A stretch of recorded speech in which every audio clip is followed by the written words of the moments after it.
All right, is that better now for the mic? I don't know what happened. It went to a port setting instead of my mic, but hopefully we should be okay. Yeah, I don't know what happened. It had JLab on there, but I don't know what the deal was. It kind of went away. Yes, you will have nothing and like it. You better believe it. Thank you, everyone, for giving me the audio check this morning.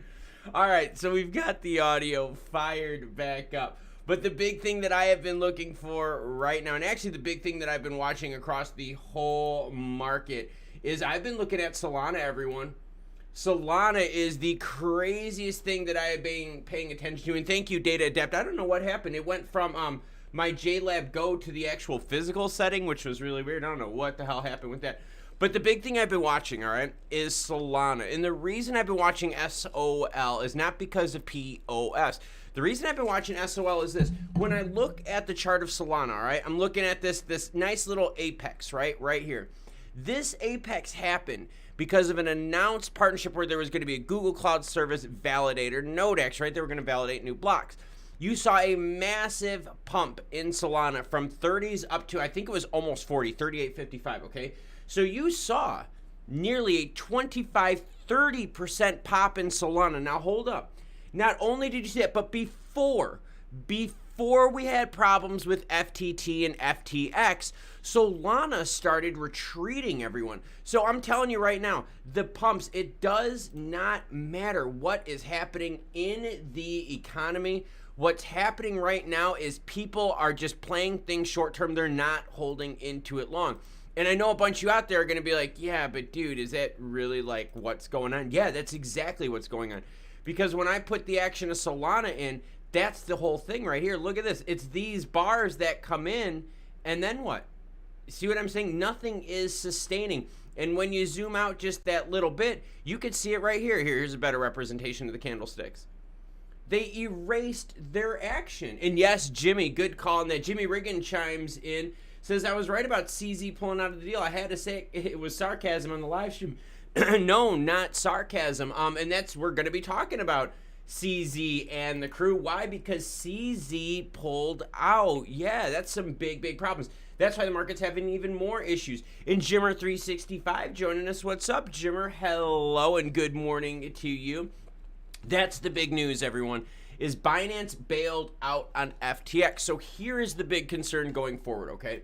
You've got massive market softness.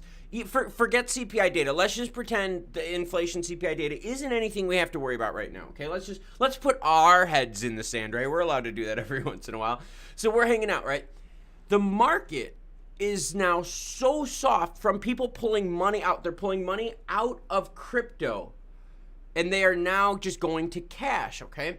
Here's the problem. You have that now outflow of cash happening. You're also going to have CPI data released. The scariest thing about CPI data is the last one came in at 8.2. And yeah, what we need to do is we need to get that into the 7s. And let me do this. Let me put up U.S. inflation data. Give me a second. I'll get U.S. inflation data up here. We'll work on that too. Give me a second. I'm going to keep up the year chart right now. And then what we're going to do, yeah, his pullout game is very strong. It's kind of like he knew when to pull out. Like the dude knew, right? Like he was really good at edging or something like that. There you go, everyone. All right, so this is the current data look right now for the last year of CPI data. And you can say, okay, so we did peak in June at 9.1. We've backed down to 8.5, 8.3, 8.2.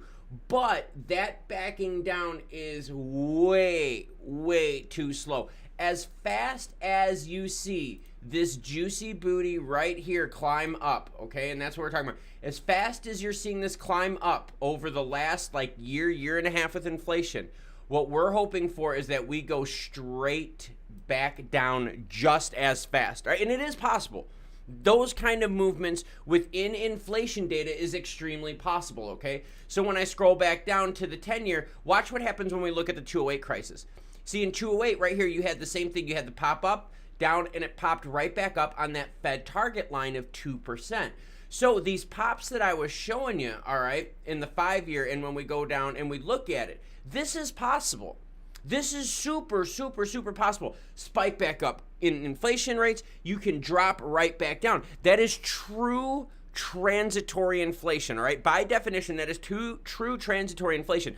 That's what the Fed was telling us this whole time. The Fed was telling us, hey, we are in transitory inflation. It's going to be very short term. Now, the Fed was telling us all of this all around this time right here. A bunch of us out there were like, yo, you have been printing so much freaking money. How can you call this transitory? Because not only were we printing money, but we had a lockdown too across the globe, right? We had countries in lockdown, which meant that what everyone, right? You had supply chain issues because people weren't at work. So you had a whole bunch of money, no supply. I wonder what's going to happen. It doesn't take a PhD in whatever the hell macro, microeconomic crap you want to do. This is common sense, everyone. So the Fed comes out, they said, hey, inflation is transitory. It's all around this time period. Now what we're freaking out, everyone, we're freaking out is about this. It doesn't look like this is going down. It looks like it's sideways action.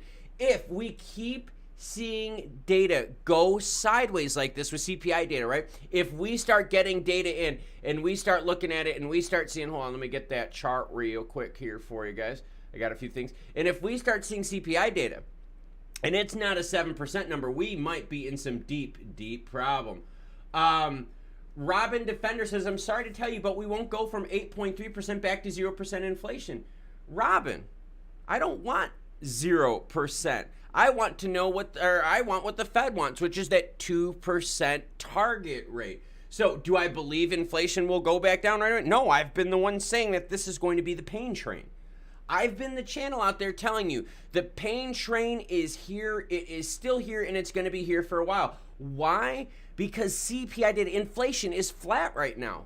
We're not sinking back down as fast as we popped up. We're going sideways right now in inflation rather than going down. Cliff all the way says, inflation is here to say, I don't see Happy Meal price coming down. Hey, Cliff, okay, guys, Cliff brought up a good point. Cliff, I'm glad you brought this up. Let's talk Happy Meals. You guys want to talk Happy Meals? All right, let's do it.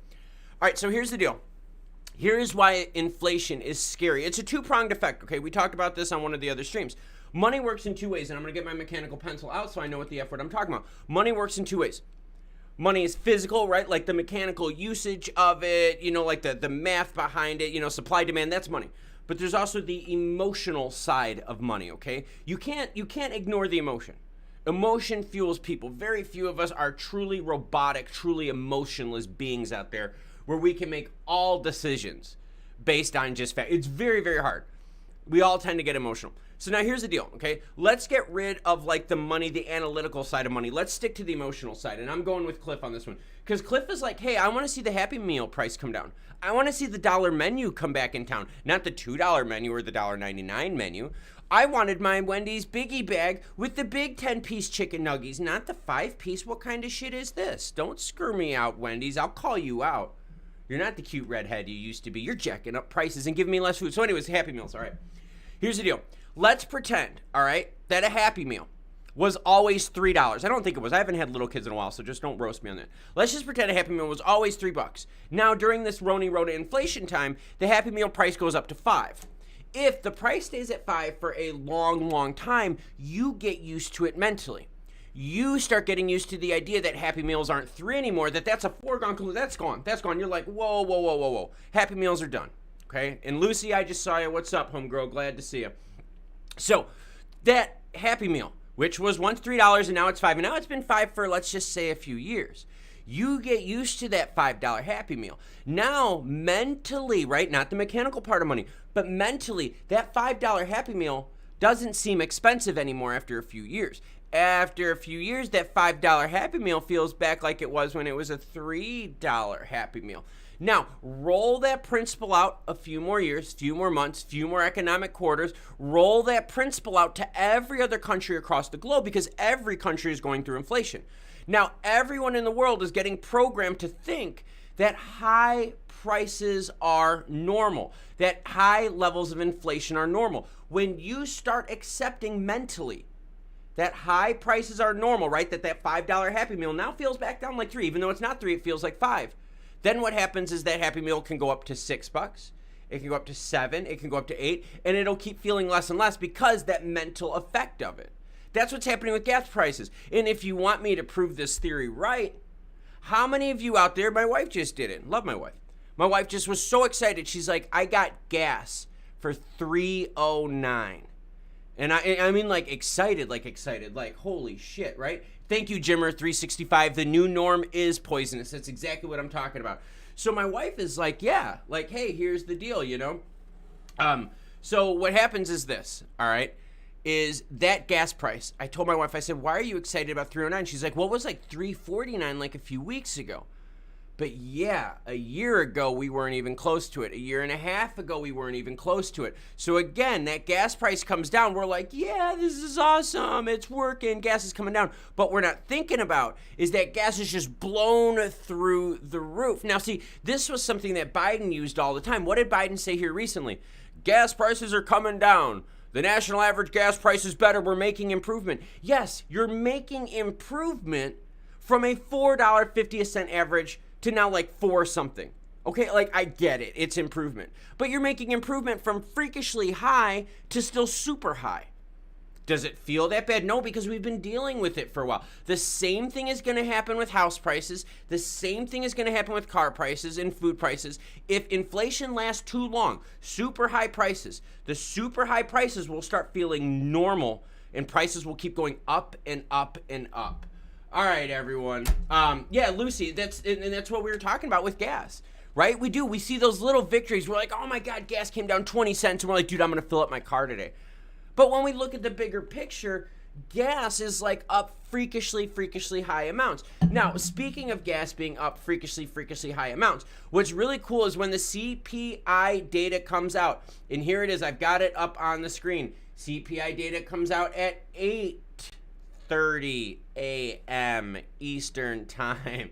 What you could do with the CPI data is this. So don't worry, I'm going to have all this. You guys know where all these links are. Jesus, by now, if you don't know it, what the heck? All right, so if you click on energy, right, you can actually click on all of these and you can drill down, okay? Here's the thing, like energy commodities, right? We're all so happy. Oh, gas prices are still up 18.2% in the last data.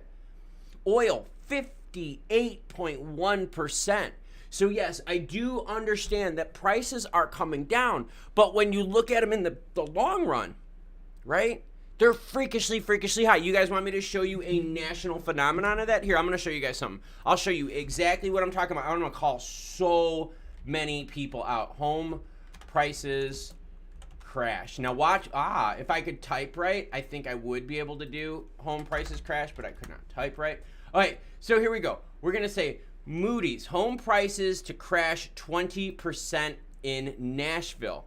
So you're like, holy crap, Klaus, home prices are crashing. Pull your head out your butts. Home prices aren't crashing. They're just not freakishly high. They're still freakish high. We're getting used to it. So when people out there, like this article, housing is going to crash 20%. Have you realized how much housing has gone up in the last several years? Let's see. Let's use the St. Louis Fed. You guys like using the St. Louis Fed? I'll use the St. Louis Fed. Let's go St. Louis Fed. If I could type this morning, Fed housing prices. All right. Oh yeah, girlfriend. Here we go. And you guys are darn right. It is. Give me a second here. I want to find the right Fed chart. I want to find the Fed housing. Give me a second here. This is the one I think I want. Hold on one second. I'm trying to find the housing price. Give me 1 second. Housing price index. I think this is the one I want. Hold on. I'm just trying to see which one I want. Hold on. It's in the Fred data. I just want to make sure I pull the right one. Here we go. Housing price index. There's a nice little chart. I'm trying to find, but anyways, it has to do with that. And what's up, Ben? How are you? I'll get back to it. Jesus Rosario says, will Coinbase be the next to fail? I don't know. Here's the problem with FTX, all right? The problem that FTX, and if anyone can come up with the St. Louis Fred, the housing chart, I want to show that one to you. But the Coinbase, FTX, here's the big thing. With Sam Bankman-Fried and FTX, I got to be honest with you.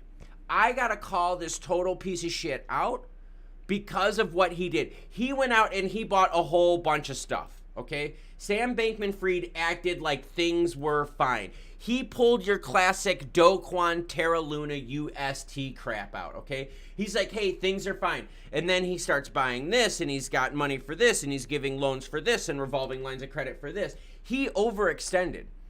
He overextended, thinking if he swallowed up enough and could weather the storm, he could come out on the other side better. The problem is, since he overextended, he did not have enough cash to weather the storm. And that's the big, big issue, okay? He did not have the cash. So now you have to start thinking about that cash crunch affecting, yes, all of the other exchanges out there. Here's some. I'm going to leave my St. Louis Fed thing up. Housing price chart. Let me see. I'm going to see if I can find my St. Louis Fed. There's a housing price chart that I want to use. And I'm gonna try to find it. If I can find it, I'll try to find it. But anyways, yeah, 3AC effed up. Yeah, so it was 3AC. You have Babel, you have Voyager, you have a whole bunch of them out there that have problems. Now, here is an issue that everyone needs to start paying attention to. The money. Yeah, thanks, Diggin. I know, I was thinking about that. It's like I said, I got up this morning and, you know, that's how I'm feeling it, man. That's how I'm feeling it. Let me see real quick. I want to go to swap. No, I don't want to go to swap. I want to go to markets, and what I want to do, give me a second here. I want to go to analytics. Oh yeah, they're totally all working together behind closed doors. There was a video I did yesterday that was exactly about this. Okay, so now let's look at liquidity for Stellar, okay? You can see now, even this moves down to like the exchanges, the micro exchanges, right? This moves down to liquidity on chains. So before we had this massive price correction, you had liquidity in Stellar Chain through Stellar X, 16.4 million. 16.4. We are now sitting at 13.5. So we have seen about a 20% decline in liquidity. The other scary thing is this. There's not much money being traded in here. People aren't doing too much with it. All right? Some of your favorite projects out there, the liquidity pools are getting less and less and less. I mean, it was nasty. Let's see. Data Adept says, I was part of the Starry Night Fund. I literally lost 1 million. Holy crap, that is nuts. Lucy B says, after Celsius and Voyager, he didn't learn a lesson. And that's exactly my problem.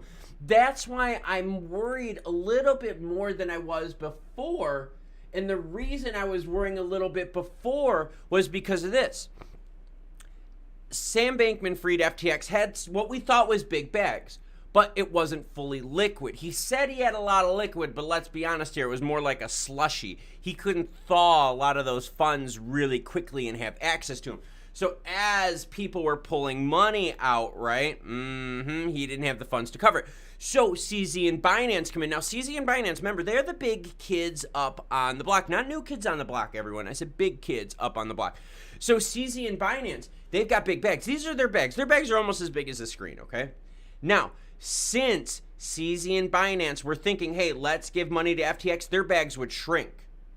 If their bags shrink and they're the biggest on the block, and FTX, which was second or third biggest on the block, is having problems, would you not be surprised if CZ and Binance did this to screw over FTX and regain market supremacy without a doubt? Now, hold up.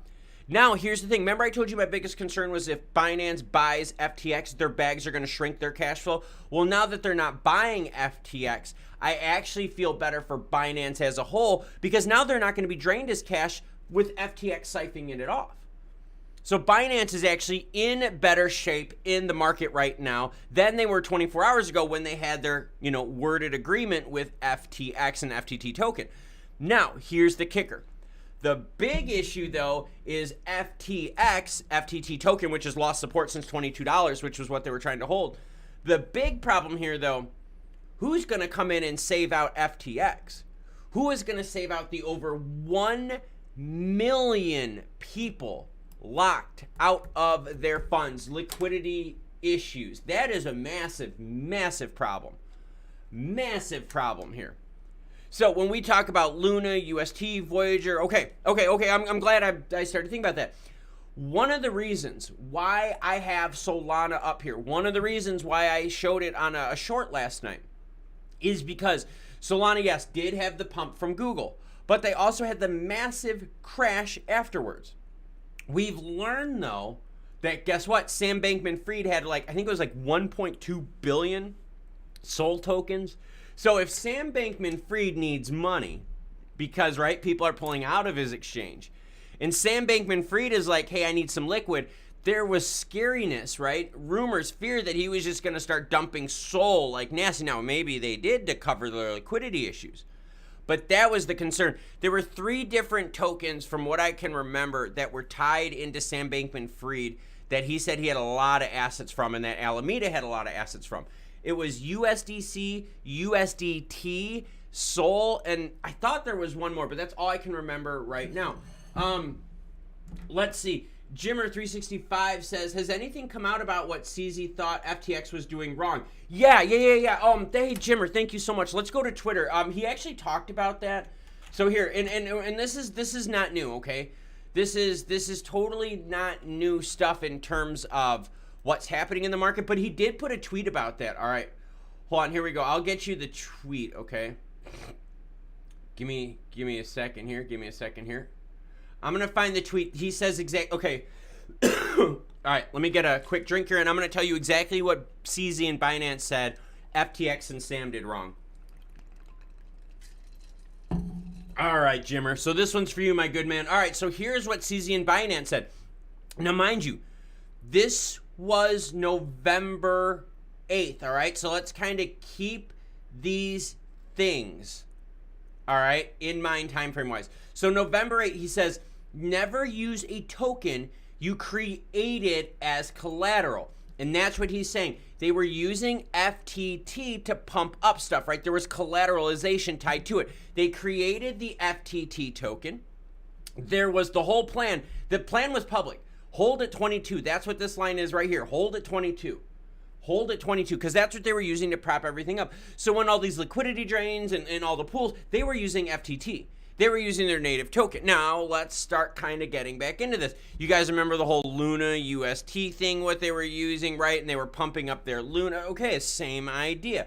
So going back to what CZ and Binance said was, number 1, never use a token you created as collateral. Number 2, don't borrow if you run a crypto business. Don't use capital efficiently. Have a large reserve. We're talking about bags. This is exactly what I've been talking about over these last few months, where I've said, hey, everyone, cash is king. Cash is king. Do you know why Big Daddy was buying? Because Big Daddy has cash still, because I haven't spent everything.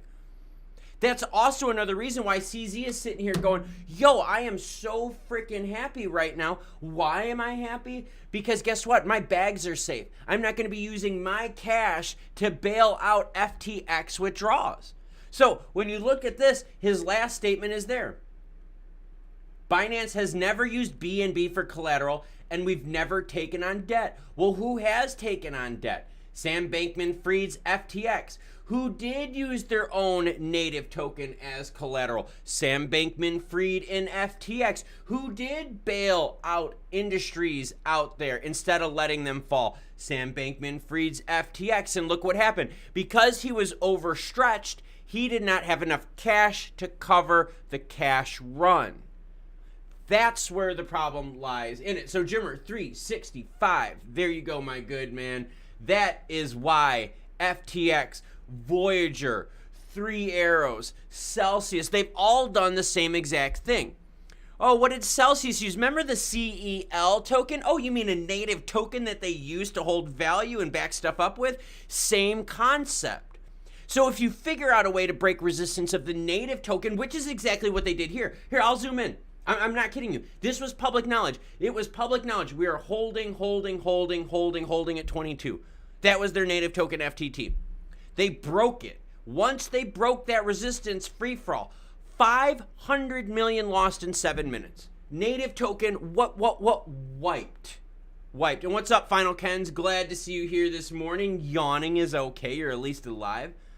So that's what happens. Native token FTT lost support, crash. Now, if the value of your native token goes down, you're in deep poop. Why? because you're using that native token to prop up everything, right? So if the value of what you're using to prop up becomes less, you have less oomph to prop it up with. Now, instead of a 300-pound man lifting the weights, now you're only a 200-pound man. Maybe you're a 150-pound man. Maybe you're a 130-pound weenie hut junior. You're not lifting as much as a 300-pound man.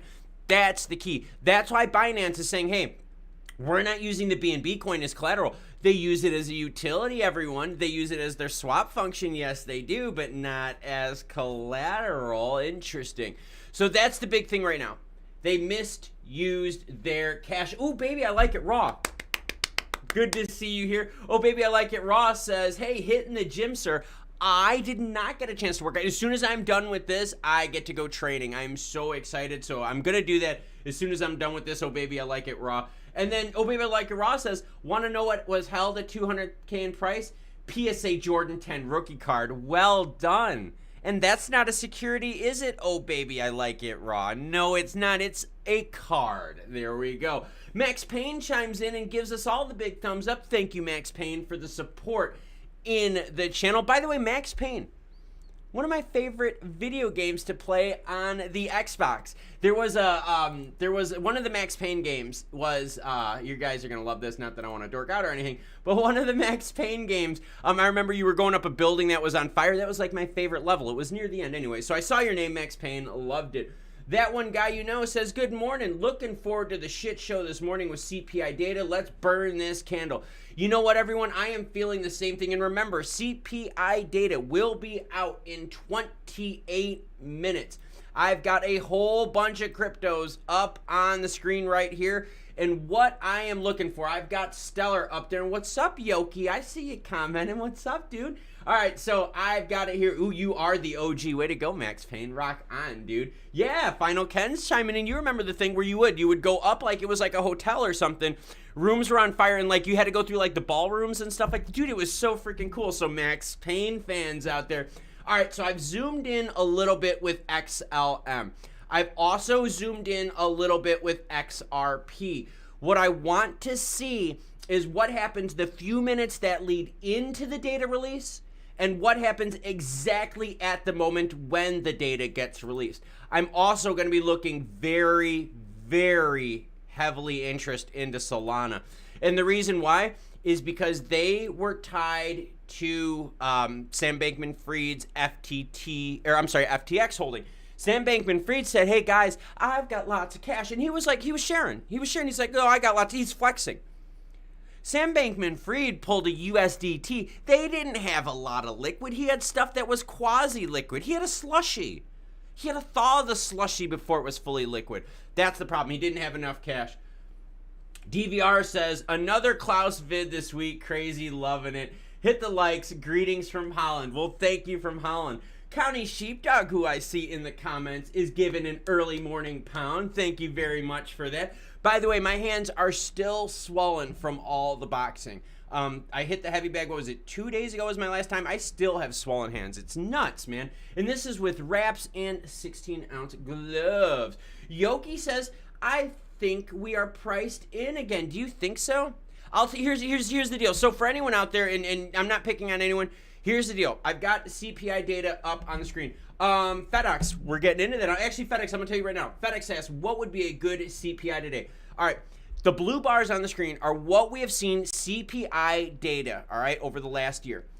9.1, 8.5, 8.3, 8.2. We need this number. The first number has to be a 7. 7.9, 7.8, 7. We need to see a 7. We need to see that CPI is coming on. Oh, hey, Zeus is coming out at 6.7. If it is a 6.7, the markets will rally. If it is a 6.7, markets will rally because we haven't seen 6.7 since what? Since before November of 2021. So if we got 6.7, we could erase one whole year's worth of crap inflation. That would be nice. I don't see that happening, though. I don't see that happening. Food prices, right? Because remember, all this stuff files in to CPI data, okay? Food prices have been through the roof. Energy prices have been through the roof. Where's all my family shoppers out there? Huh? Who right now is watching as a family shopper, right? You're the one that goes to the grocery store and shop for families. I don't know if inflation numbers are going to come down, because think about this. Cereal was up 16%. Has cereal gone back down in price? No, girlfriend. Meat, poultry, fish, and eggs. Has eggs gone down in price? No, girlfriend. It sure as shit hasn't. What about dairy and milk? Is that going down? No, not really. Okay. See, that's the thing. What's affecting us at home isn't going down, everyone. That's the big problem. So what we're looking at for CPI data, we need to see this in the 7s. 7.9 or less, and you will get a short-term, hear me out, a short-term market relief. Because then that means if we get a low number in the 7s, that means when Jerome Powell comes out in Christmas, right before Christmas, and has to do his next rate hike, that means then if we get a number in the 7, that means Jerome Powell would be further inclined to only drop at a 50 basis point. If it's a super low CPI data, then maybe only a quarter basis point. Data Adept says, I love boxing. I have a bag in my office. Yeah, I actually have a boxing bag in my garage. I got a gym in my garage, actually, and I do that kind of stuff. I box quite often. Sprints have been my training, though, this week. I've been doing sprints 4 times a day. I'll give you guys a little bit of a tip. When I say it's sprints 4 times a day, by the time I get to my 3rd session of sprints for the day, they're basically like jogs that are at a faster pace than me just crawling on the ground. That's basically how I feel when I hit session 3 and 4 of the day. Jesus Rosario says spam is like $5 again. Yeah, eggs. Do you guys remember like the big carton, the carton eggs from Walmart? They're like this big, right? They're like this tall. They're like this. I think there's like 5 dozen in there. Before the Rona hit, I eat a lot of eggs, and so does my family. Before the Rona hit, we used to always get those big like 5 dozen containers of eggs, and we would pay like $6, $5-6, somewhere right around there. Okay. Now we're paying $15, $16 for that. So for us, right, what we're feeling on Main Street, we're still seeing action go up. Jesus Rosario, or Eric chiming in, Eric Weiss is chiming in, saying the market is pushing up. Let's just take a little bit. Yeah, we are seeing a little bit of push up here over the last several minutes. What we're going to do not freak out, everyone. Do not freak out. This is why you use a heat map. I'm going to show you exactly why you use a heat map. Watch what's going to happen. I'm going to change this out, okay? Right now, performance is at 1 day. I'm going to switch it out to 1 hour because I want to see what happens when the market goes. Now, you could see, here's why you do the heat map. Because visually speaking, we could see in this last hour, as I changed the heat map, and that's all I did. I just changed the performance up here on the top. From 1 day, I changed it to 1 hour so we could see what the market's doing recently. Recently, leading up into this, you can see that we have positive action leading into CPI data. The scary part is, though, about this, is this the false pump? Are we going to have another report in the 8th? And again, as soon as this comes out, I will be sure to share it with you. Remember, it does come out at 8:30 a.m. Eastern time. And remember, when you get this, all right, and if you want, I'm going to type it up in the screen, all right? bls.gov/CPI.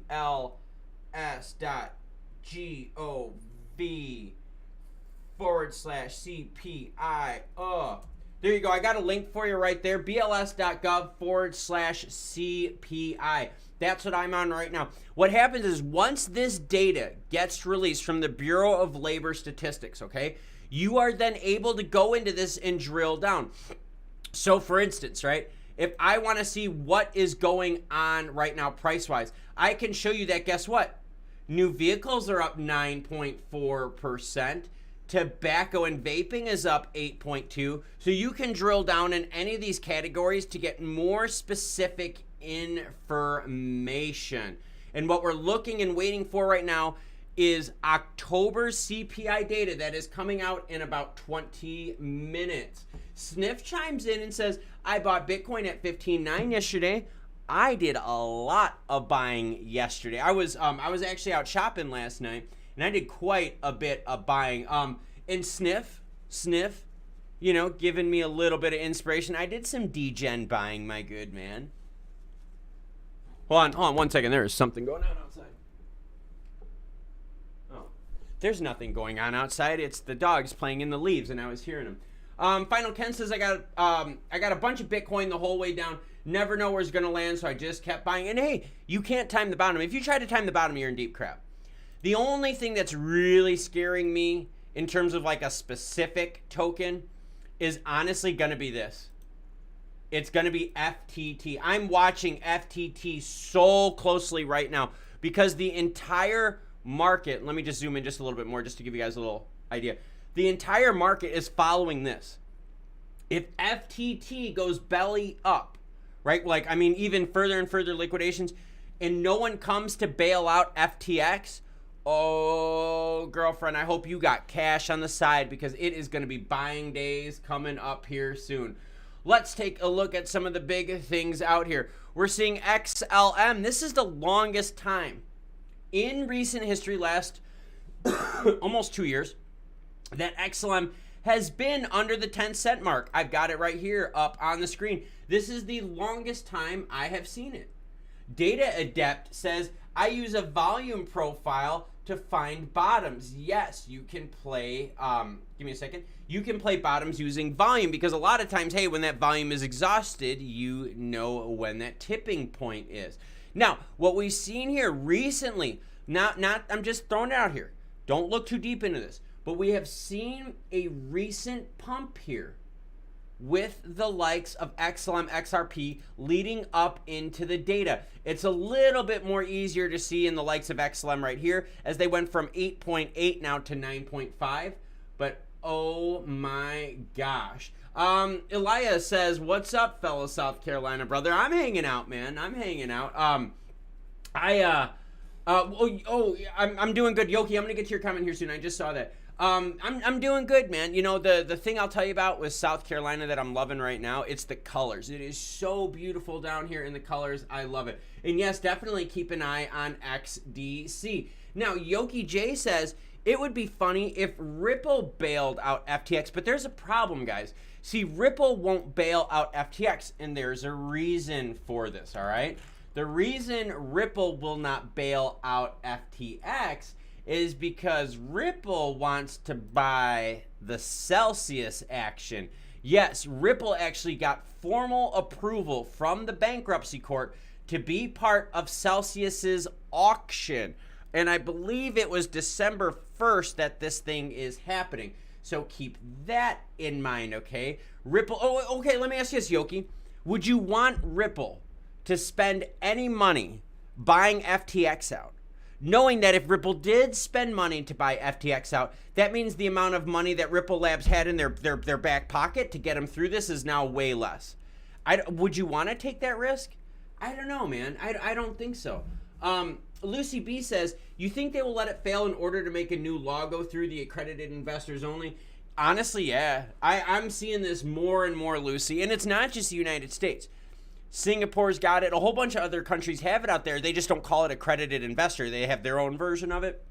And so the more I started doing research on it, it is definitely more than just the United States. We're seeing more and more countries out there using accredited investor because that's what they're saying that they're protecting people from. And we know that's not true. We know that's not true. Massimo says, everything they are doing is according to plan. We are just trying to figure out their patterns. Final Ken says, if CZ didn't buy FTX, I wouldn't want Ripple on that. Same here. I would not want Ripple involved on that at all. And we have CPI data coming out in just about 16 minutes, everyone. Are you serious? No audio? No way. Hold on. No, I've got audio. I've definitely got audio piping out. Let me know if you guys are getting audio. You should have audio. I've got audio feedback piping up on my screen right here. You should have audio. Check your connection. But right now we've got CPI data coming out in 16 minutes. The last hour leading up to this right now is looking green. Now, mind you, this is the last hour, okay? I did change the heat map, so don't freak out. And please let me know in the comments, is it just Massimo that's having audio problems? Or is it everyone? See, everyone else hears me. I can tell because I've got my feedback right here. See, you guys can hear me. It's just Massimo. Massimo is just, you unplugged your headphones. That's what it was. It wasn't me. It was you this time. So heat map, all right? Thank you guys for giving me the loud and clear thumbs up. I greatly appreciate it. Here's the issue. Leading up into CPI data, all right, we're seeing positivity in the market. But remember what we talked about, right? Oh, got to get my mechanical pencil. But remember, money is two things. Money is physical stuff, mathematics, analytics, right? All that kind of stuff. money is also emotional, okay?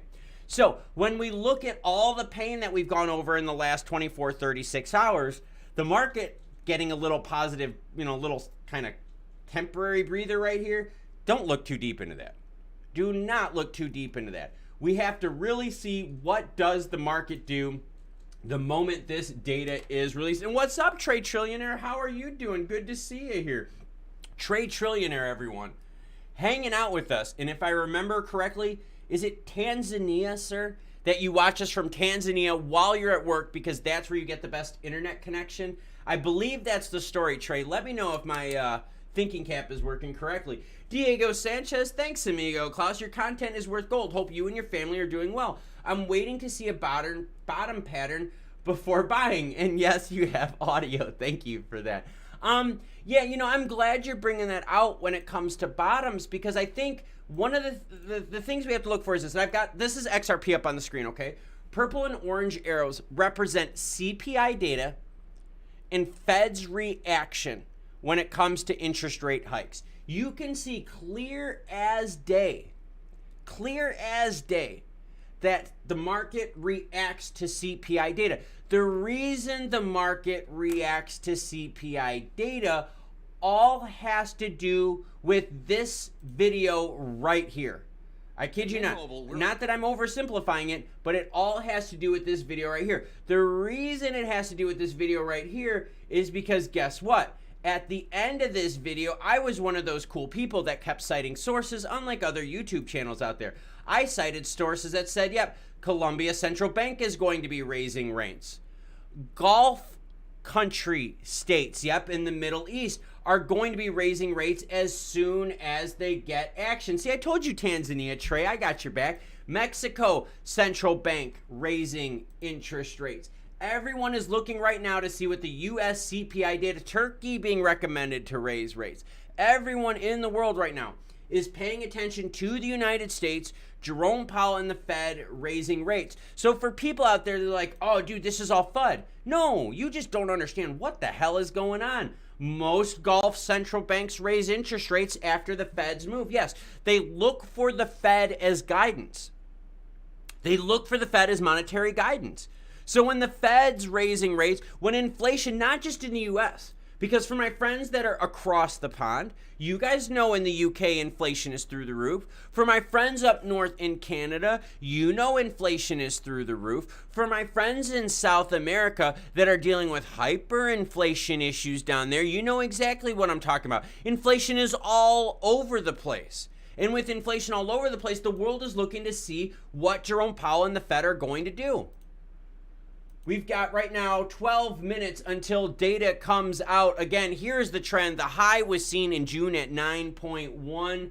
Please hope to God, everyone, that we get a number in the sevens. Not for buying, not for trading, right now, we're not talking about trading or buying. We're talking about people and the livelihoods of people. How are people going to survive this? If these rates, the CPI data comes out and it's bad, right? It's a number in the eights.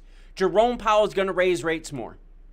When he raises rates more, it's more expensive for you to buy a home, more expensive for you to buy a car, more expensive for you to get a business loan, home equity line of credit.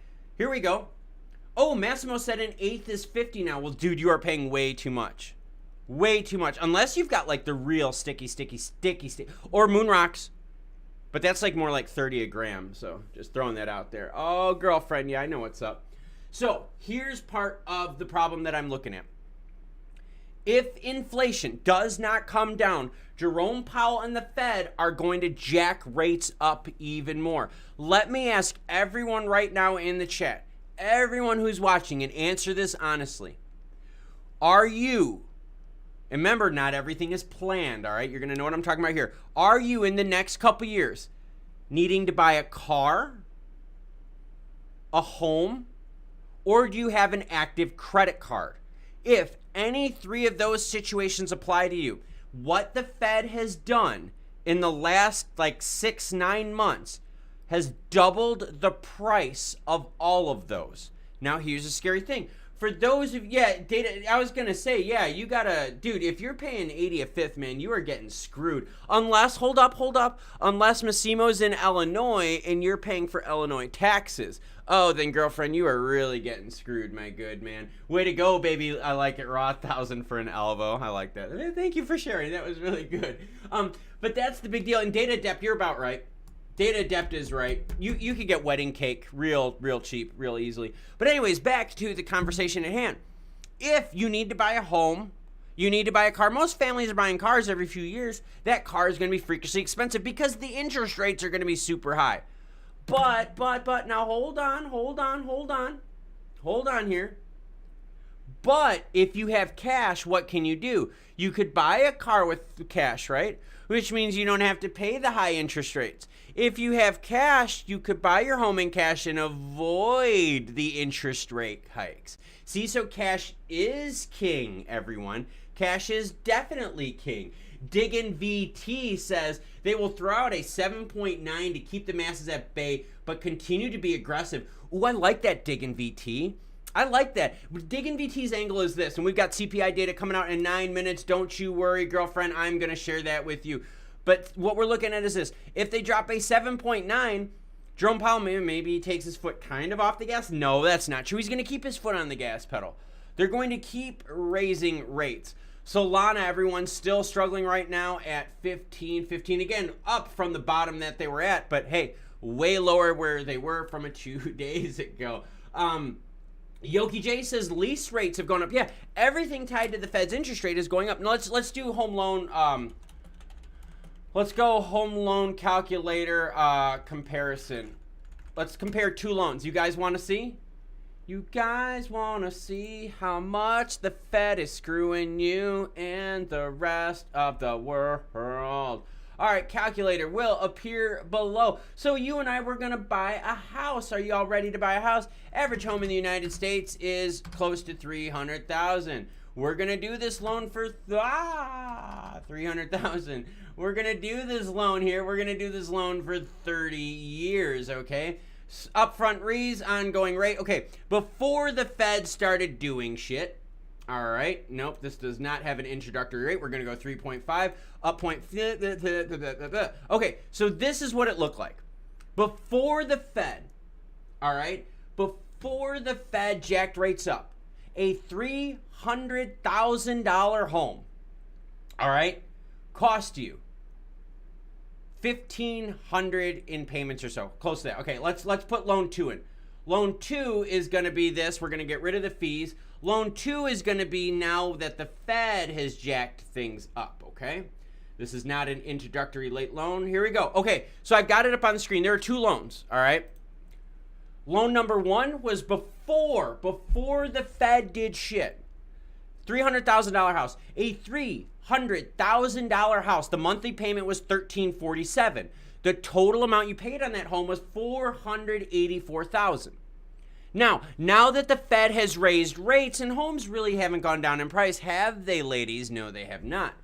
Now, because the Fed has jacked rates, that same home 9 months later, the monthly payment instead of $1,300, as you see here, the monthly payment is $2,098. $2,098. Massive. $700+ $750 increase on the same home in 9 months because the Fed is jacking up rates. Massimo says, I'm ready for my second home after the bull run. Creative House says, I have a fixed mortgage on a fixed rate. If it's going up or down, I pay the same. We'll talk after 5 years. And that's the whole idea. You're still paying money. Think of all the new families. Think of all the new families out there that need to buy cash. Because every year, right? Every year people have kids. Every year people graduate and get a job. They want to get into starter homes. All those kids now, all these people now that want to buy homes, that want to get starter homes, next homes, you are paying way, way more for your house. And we've got CPI data coming out in just about 5 minutes. When CPI data comes out, I will break it down to you because, yes, we can drill it down to see, is it energy related? Is it food related? Is it housing prices related? Yep, we were just talking about housing prices. And remember, this example that I have on the screen regarding houses costing more, the same thing happens to cars because the interest rate for auto loans is going up freakishly as well. So think about this. Maybe you don't need to buy a house every couple years. We're kind of used to that, right? But, hold out. Most people do buy a car every couple years. So now that same car has gone up base price because of inflation, because of supply chain issues. Now that expensive car is even more expensive because the interest rate is higher. Massimo says, no more kids. My pullout game is just as strong as CZ. Yes, CZ, everyone, is going to get the Father's Day Award of the year because he was able to pull out and save himself a whole bunch of cash.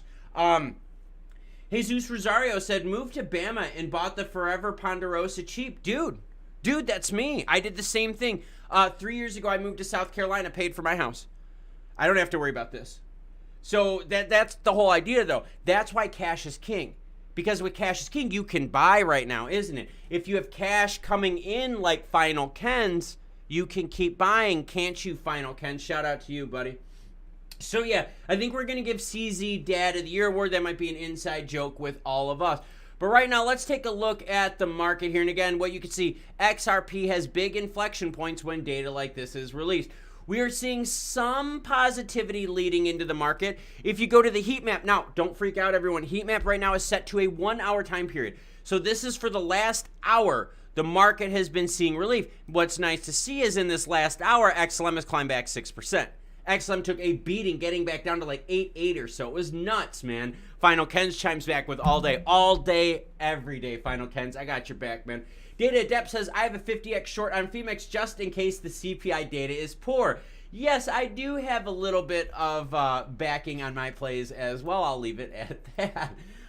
We are waiting now. We've just got a little bit more here. We've got about 3 minutes left. Mercenary One says, hey, Klaus, do you see the crash in the USDT market cap and price? You know what? Let's do that. Let's pull up USDT market cap real quick. I haven't looked at USDT in about 3 days. Give me a second.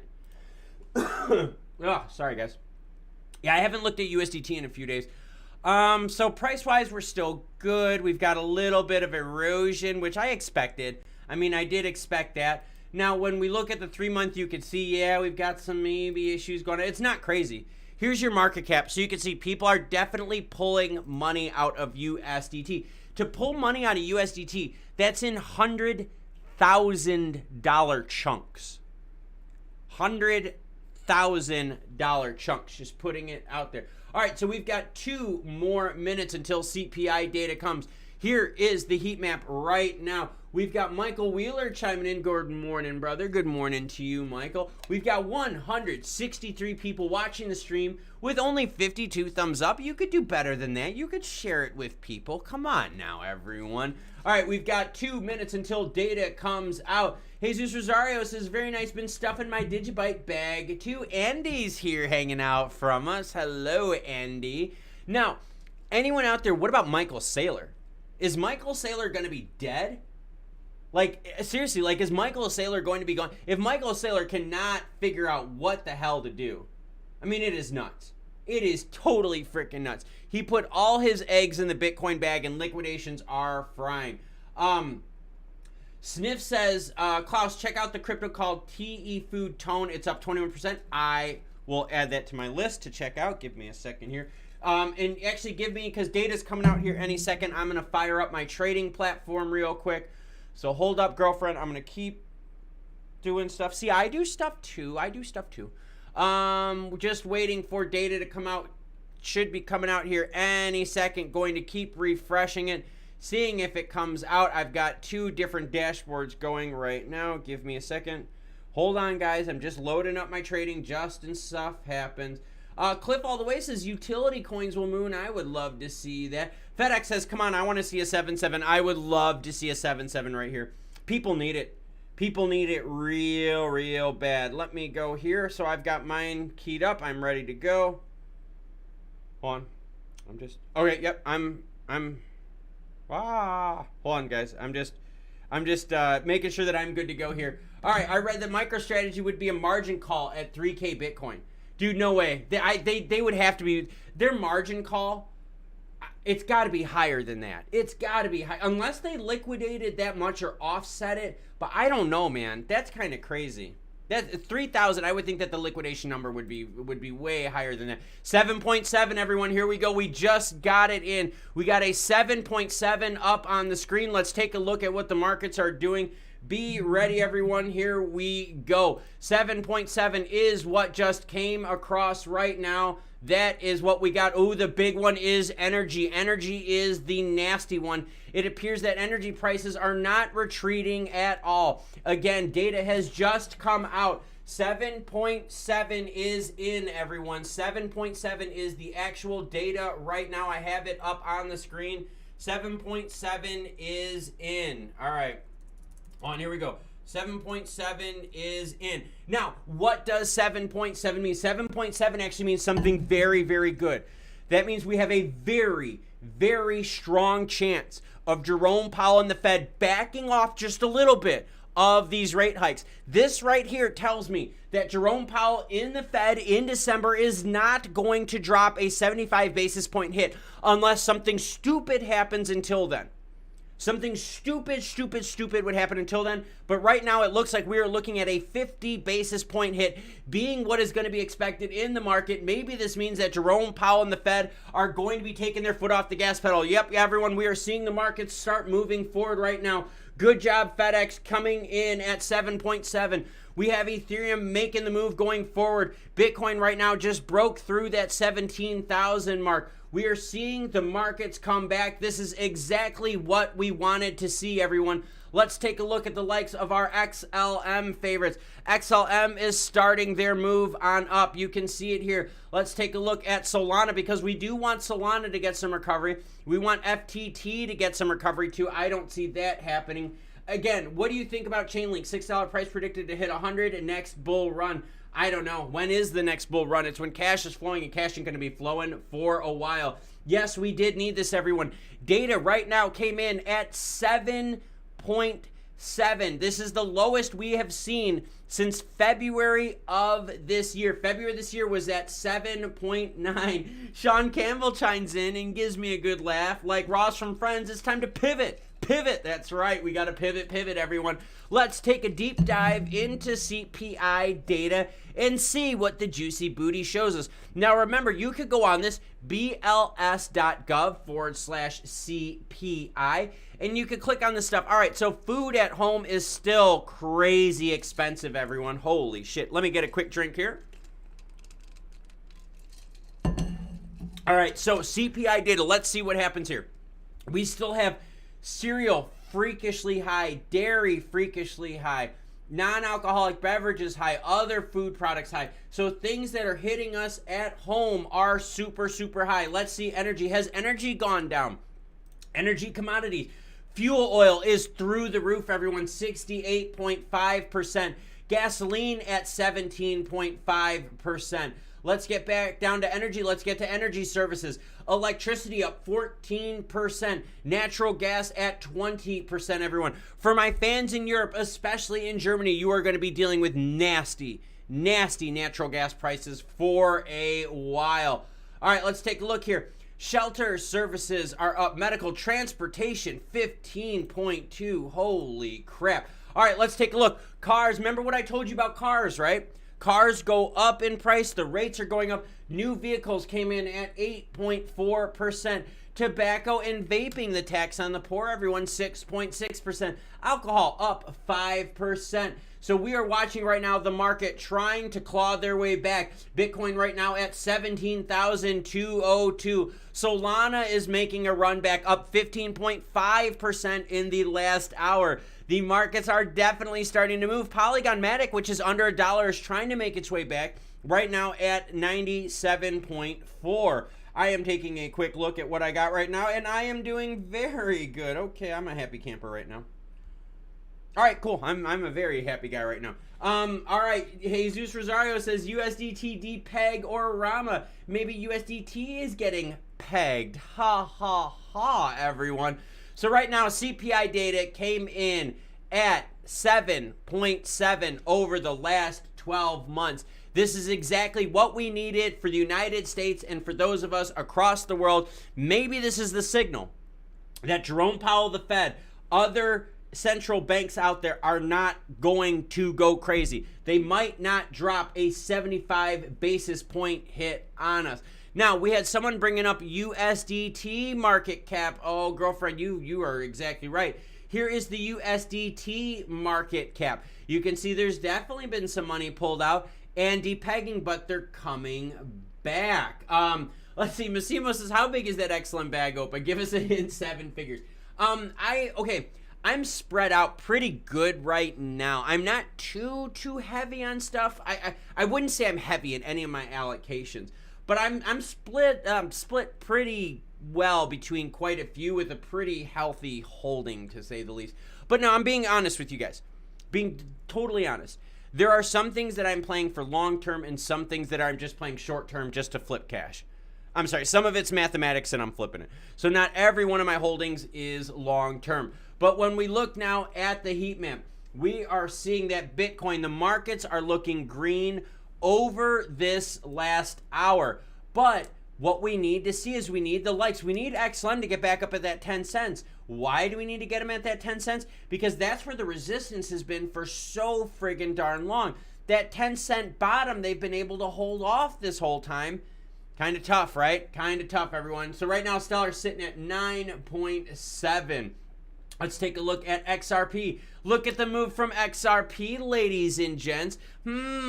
So for those of you out there that say, hey, Klaus, macroeconomics, that's just fun. Macros don't move the market. Well, girlfriend, look at the screen. This isn't a price pump because of other news other than CPI data. Come on, let's be real here. Massimo says XLM long-term. Yes, I'm a long-term player on XLM. Honestly, the less sexy something is, the less volatility you have. But it's also the longer it goes quieter under wraps. Just throwing about that. Patriot just chimes in, says I'm 60% XRP, 40% XLM. Thank you for sharing, kind sir. So you can see we've got a little bit of pump here going on from the likes of XRP. Let's see if Solana, yep, Solana hit the same thing.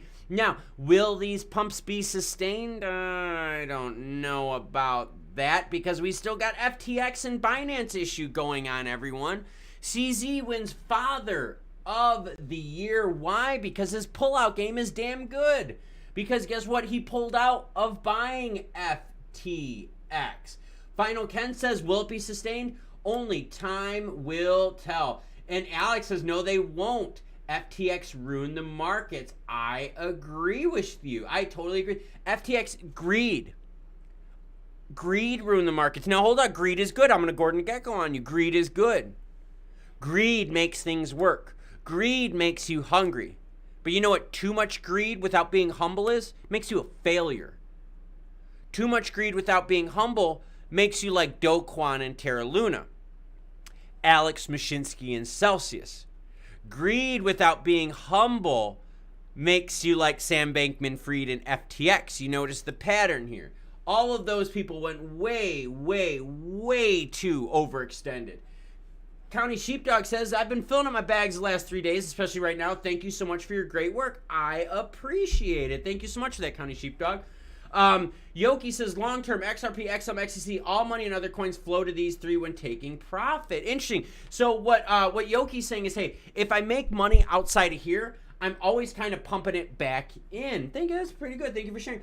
R3D Games just says, I bought another quant. Oh, interesting.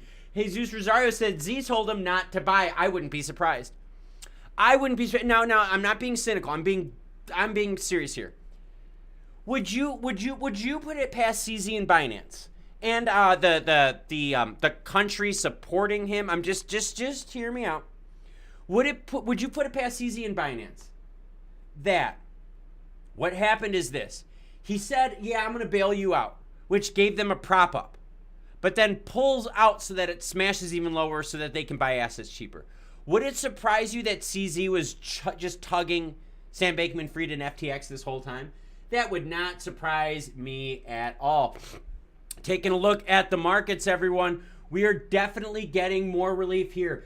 Bitcoin right now sitting at 17.3, up 6% almost in the last hour. Ethereum up 7.8%. Solana, yes, everyone. And the reason why Solana is so bad is because Sam Bankman-Fried, FTX, said, I think it was 1.2 or 1.3 billion in Sol.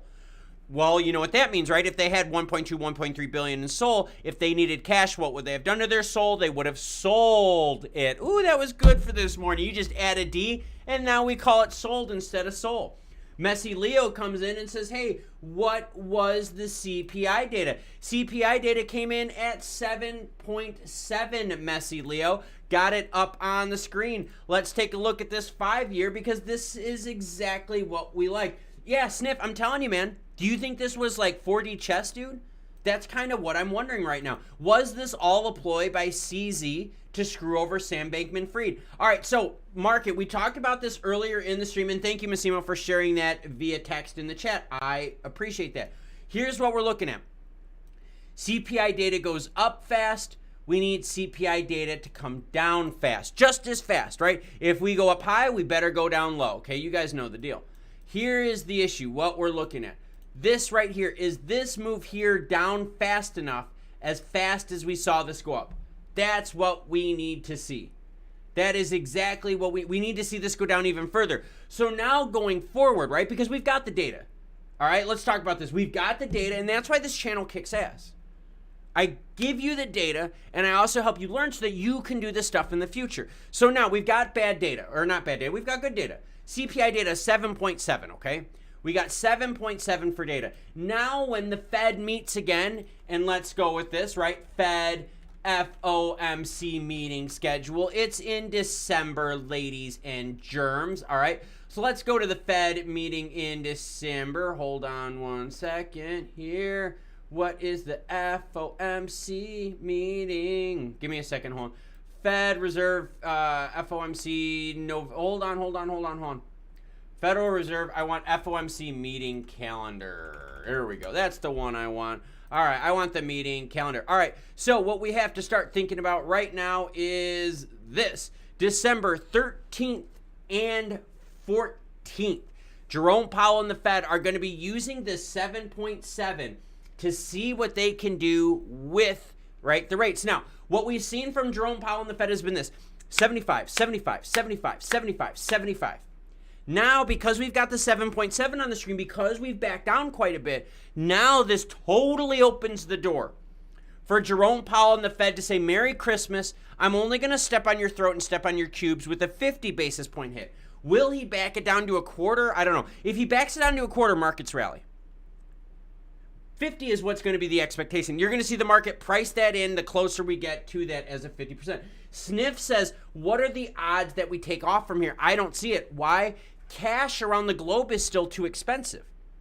All right. I did the thing here where I was telling you, central banks are raising rates. Turkey raises rates. Mexico central banks raising rates.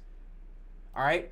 Gulf countries, right? We're talking about Middle East, right? Gulf countries are now raising rates based on the Fed. So money right now is still way too expensive for like the entire world. It's not just the United States. What you're seeing with Jerome Powell and the Fed is not just the United States. This is happening all over the world. Money is super, super expensive.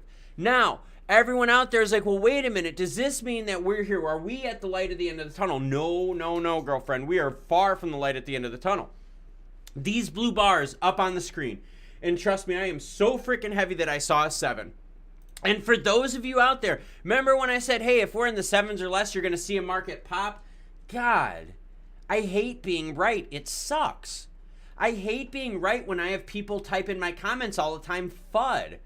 Well, how do you spell FUD? F and U? Yeah, for people that don't understand what the hell is going on. All right, so 7.7's up right now. This number, these numbers here up on the screen that I'm pointing at that you can't see because maybe you can't see my finger, these numbers have to get to 2.0. We are at 7.7. The Fed will keep blowing up interest rates until these blue bars get to 2.0. We are way, way far away from that. Patriot says XLM is way undervalued. It should be worth way more. Yeah, no, I totally agree. I think a lot of good cryptos are undervalued, but that's just because there's just too much shit in the market. Way too many coins going on. Enrique chiming in says, morning from California. Hello to all my West Coast viewers out there. Getting up early, learning, getting informed. Diggin VT got a good laugh out of that. Thank you, Diggin. I appreciate it.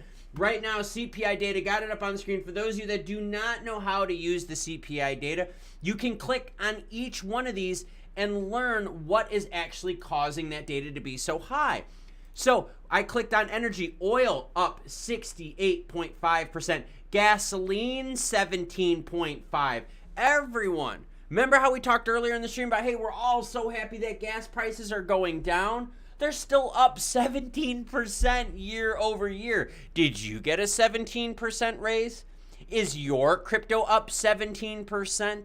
Is your bank account up 17%? If you're not matching inflation, you're losing, aren't you? Yoki giving the Ohio State Buckeyes giving the old thumbs up. Thank you, Citrus Lands, for chiming in from Ohio. Yep, you can jack down, Jesus Christ. You can drill down into all of these right here and see what was actually causing it. For the shoppers of the family, do I have any shoppers, right? You know, the food shoppers of the family? If I have any food shoppers right now watching, I've got data for you here. Cereal, 15.9% increase year over year. That's no shock, is it? Right? For our sons and daughters out there, mostly the sons that eat insane amounts of cereal. Yeah, we know how expensive it is. Food at home, dairy is up 15.5% year over year. Other food at home, 15.4%. Holy crap, everyone. Let me just get into a few things. Full service. Sorry, I'm just looking at a couple of these different ones here. Dun, dun, dun. All right, cool. Awesome. All right. Massimo, well done, my good man. Well done. I saw that comment. The market right now is definitely pricing in some relief, but what relief really is there when in the back of all of this, we still have the FTX thing going on? So yes, don't get me wrong.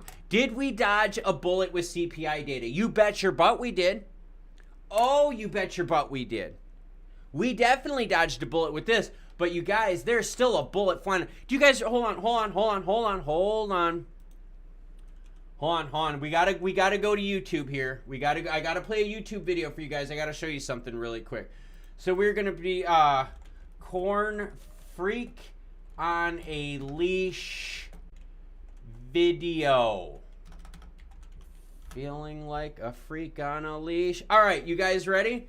We're going to play a little bit of a video on the screen here, and we're going to play a specific scene in Corn, all right? So do you guys remember the video Freak on a Leash? Remember when the bullet was flying around, and these guys are all hanging out, right? Like they're all trying to dodge all the bullets, and they're jamming, you know, feeling like a freak on a leash, right? You guys get it. Here's the deal. Just like the band Corn, we dodged a bullet. We dodged a bullet with the 7.7 inflation data, but what did we not dodge? We did not dodge FTX being in the deepest crap right now. We need to get FTX fixed first. Don't get me wrong. I am happy. I am happy that I'm at 7.7 for CPI data. I'm super happy. I have been saying it the last 2 weeks. You guys have seen all my videos. I've been talking about this. The problem is, though, is now that we don't have a savior, we don't have someone bailing out Sam Bankman-Fried and FTX, we're in a load of hurt, everyone. If they don't bail out Sam Bankman-Fried and FTX, what happens to the 1 million people locked out of their funds? Michael Beckett says, truly a boomer. I don't know how to take that. Don't know how to take that. I hear boomer, I hear negative connotation. But what I really sit here and what I really learn is the fact that CPI data came in exactly what we were talking about. And now we got to worry about Sam Bankman-Fried's FTX. Bitcoin right now getting some relief. Solana getting the most out of the market right now, popping back on up. Enrique chimes in, says, I took out the rest of my XRP from Qcoin. Rumors are Qcoin is next. See, and that's what we're going to have to deal with. Crypto contagion. Do you guys remember in June, July, August, I kept reporting on your Celsius crashing, your Voyagers, your 3ACs, all that. Well, guess what? I'm going to get to do it all again. I'm going to get to do it all again because FTX isn't the only one that over leveraged. I want you to think of any other firm out there that just recently bought someone. If any firm out there just recently bought someone, what do they have less of, everyone? They have less cash because they had to use the cash to buy someone out. They had to use the cash to inflate those exchanges that had lots of withdrawals. Oh. No, Michael Beckett, I'm just giving you a hard time, man. Just giving you a hard time. I do not mind at all. So now what am I looking at? Right now, my biggest focus in the market is going to be what the hell happens with FTX and FTT. I am telling you that right now. Jesus Rosario says Goldman Sachs will bail them out. If you start seeing big banks getting into crypto now, we are effed. That is the last thing that you want is more centralization of crypto. That was one of the reasons why I was a little freaked out about CZ buying FTX. Don't get me wrong, I'm glad CZ was like, hey, maybe I'll just like buy this falling knife. Like, I get that. But if CZ would have bought out FTX, it would have been way more centralized, wouldn't it? And that's what Gary Gensler wants to go after, centralization, because then he's got a much, much stronger thing to go after him on. Now we have to start asking ourselves, how? How are we going, or not how, but who is going to buy, not how, Jesus, everyone. How or who is going to buy out FTX? Our 3D game says, I'm buying and moving it right away to my ledger. Smart move, everyone. I'm watching the price on a bunch of stuff right now. Popping pretty nice. I cannot be too upset with the current dealings right now. Sorry, I'm just checking my phone because I trade too, everyone. It's not just you. I get to have fun and trade too, so be nice to me. Patriot says, after XRP wins the case, it will pump to 390 and then quickly dump to 150. Yeah, I think that's the same thing too. I think a lot of people are going to get out once the case clears. I think a lot of people are going to be like, hey, I do not want to deal with this stress anymore. George Torres jumps in and says, I don't know, kind of looks like a scam pump into a dump. Crypto decided not to pump as much as stocks today. Volume is still pretty low. I hope I'm wrong. Oh, Harvey Wallbanger. See, Harvey, you missed the earlier part of the stream. I got you back, Harvey. Harvey says, Klaus, CZ was never going to buy FTX. He's a narcissist that simply loves to see his name in print. That's my thing. I was thinking the exact same thing. That FTX, how much of this was FTX just trying to cut them, or I'm sorry, Binance not buying it? How much of this was Binance cutting their competitor out at the knees? Binance just got rid of one of their biggest competitors, everyone. What does that tell you? Now Binance, as long as they can hold on to cash, boy, are they going to have clear sailing. They're going to have clear sailing. Jesus Rosario says Luna Classic is popping, everyone. Well, the whole market looks a little bit better, but it still looks like shit compared to it was just a few days ago. If you guys got any questions, comments, anything like that, now is the time to hit them up in the chat. For those of you that are just joining, I have the CPI data up on the screen. CPI data came in at 7.7, everyone. 7.7. And I'm watching some of the micros right now on my phone pop. I'm going to be a very, very happy person. Yada, yada, yada. But that is what we got going on. We got 7.7 right now, which is great. All right. Now what we got to start looking at is who is going to bail out FTX and Sam Bankman-Fried. When is that going to happen? That is the action that we need to pay attention to now because, hey, CPI data is out of the way, but Sam Bankman-Fried and FTX is a big problem. Apparatus says, I called a 7-ish bottom. Now I'm fully bully XLM Moon. R3D Game says the crypto world is like the Game of Thrones minus the hot feminita action. Oh, that's right. There is a lot of sausage fest in crypto, isn't there, gentlemen? All right, Final Ken says, okay, folks, I got to head out. Have a great day, everyone. See you next time, and enjoy the green if it lasts. Final Ken's, remember, keep the pimp ham strong. Keep the cash on lockdown, Final Kens. I got your back. I'm a big Ledger fan, Jake, just throwing it out there. I know a lot of you guys are Ledger fans as well. Bitcoin right now pulling up. I like seeing this. Ethereum almost up 10% in the last hour. The heat map that I have up on the screen right now is representative of the last hour in the market. The reason I have this up is to show you that the market is definitely popping on that news, okay? Definitely popping on the news of CPI data. So when I put those videos out, all right, that start talking about November 10th, this or that, there's a reason I put these out. It is because, yes, macroeconomic events does rule the roost. Jesus says, later, bro. Blessings later to you. I appreciate it, everyone. Here's what we're going to do. We're going to go till 9:15 today on the stream. That way I can get my first training session in. I'm a little bit behind, so I'm going to have to boost my butt. But that's what we're going to do. We're going to go to 9:15 today, end time for the stream. So if you got questions, comments, anything like that, now is the time to hit them up.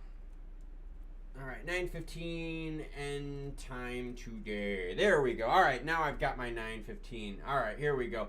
Patriotist says, Stellar back to 10 cents. It is trying to claw its way back. Let me get back to the chart right here. They are getting really, really close to that 10-cent mark, and that's what we wanted to see. But what shocked me, though, yesterday, I'm going to be honest here, okay? Everyone here knows that I'm the biggest Stellar fan out there. I'm a huge Stellar fan. Look, Stellar hat, see? Got it right here. I'm a huge Stellar fan. What concerned me a little bit yesterday, though, was not only did we break 10 and lose 10, but we got down into the 8s. Resistance for XLM broke down bad yesterday. Really, really broke down bad yesterday. This was the first time in the longest time I had seen it hold under 10. That is freaking nuts. Totally freaking nuts. Gala Games is getting the shout out from Matt B. Hey, Matt, thank you for joining us. DVR says, thanks, all. It's a lot of fun, isn't this? It's a lot of fun learning this kind of stuff. Let me ask you this. When was the last time you were so excited, so involved, and so informed about CPI data, macroeconomic events, cash flow situations? I'm hoping that this channel is inspiring, motivating, educating, and informing, and entertaining, because I like to entertaining all of you out there into the macroeconomic events of the world. I love seeing tons and tons of people watch these streams because it means more people are getting involved in the economics part of their life, and I love it. Love it, love it. George Torres says, okay, looks like we're pumping now. Yep, it looks like we're definitely seeing some more positive action. For the Crown says, good morning, Klaus. Thanks for streaming this morning. No, of course. Of course. I love streaming. I love doing this. We're seeing the market definitely get some positivity with the likes of CPI data coming in at 7.7 right now. Matt B says, hey, feels like I'm at a buffet right now. That's because Matt B is on his phone, and I bet you what he's doing at the buffet is he ain't buying food. He's buying crypto. Thanks, Matt B, for sharing with us. Apparatus says, Stellar dumped exactly on 2018 horizontal support and retested downtrend of May 2021. Interesting. Thanks for your insight. Love your show. Well, thank you, Moises Ozuna. I appreciate that. Apparatus says the bottom is in. I'm going to ask you this, Apparatus. If no one comes to bail out Sam Bankman-Fried and FTX and this spreads and the cash crunch spreads, no, we won't be at a bottom. That's why we need to see some help with FTX's FTT Sam Bankman-Fried. Miguel Santos says, I've learned so much in the last year on this channel. Big fan. Thank you. I appreciate that. That's what we try to do. Reality here. Reality. We're not the channel out there that keeps calling moonshots so that you keep clicking. No, I bring you the news. Whether the good news is good or bad, I bring it. Whether the macroeconomic events are good or bad, I bring it. I then tell you how the good affects this and how the bad affects this. I don't just say, oh, we're going to moon. No, I give you reasons. So when we start looking at this, all right, when we start looking at this, 7.7, everyone. 7.7 is the best we have seen since January, November of this year. So we've almost rolled back about 10 months worth of inflation growth with this last report. Now let's go a step forward, right? Because remember, this channel is about learning, education, entertainment, fun, and all that. Let's pretend. You guys want to pretend? Yeah, okay, let's role play. Let's role play. All right? She's the girl next door. She's been looking at you through the blinds. No, I'm kidding. We're not going to role play that. We're going to role play this. Let's pretend, though, the next inflation data, when it comes out, is higher, markets will crash. We need to keep seeing this trend come on down. When I look at, let me get my drawing here. When I look at this, all right, we cannot at any moment see this, instead of going down like this, we cannot see this level.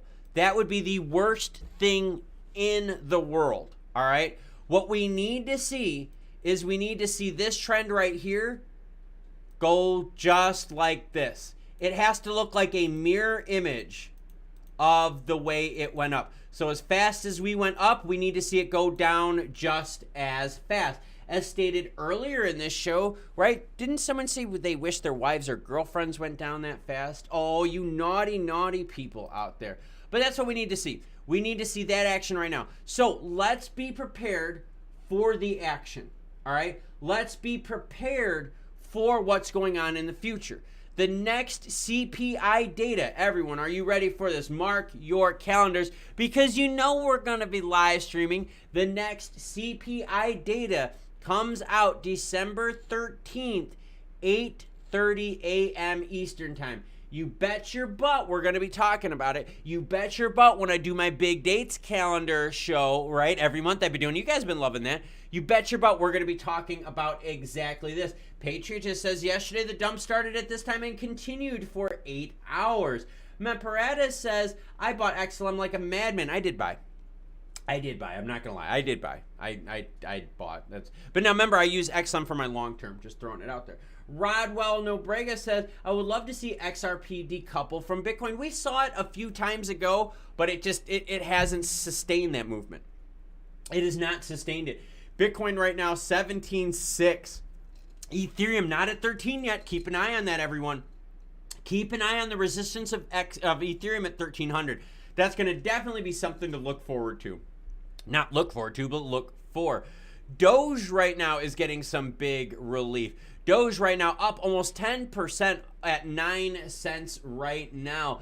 The market is telling us what, everyone? The market is telling us that good CPI data means less Jerome Powell and the Fed stepping on our throats. Yeah, you still call him daddy. Just because CPI data came out better doesn't mean you don't call him daddy. You still call him daddy because the CPI data needs to get back down to 2.0, and we're at 7.7 right now. Let me get a quick drink, relax my throat a little bit.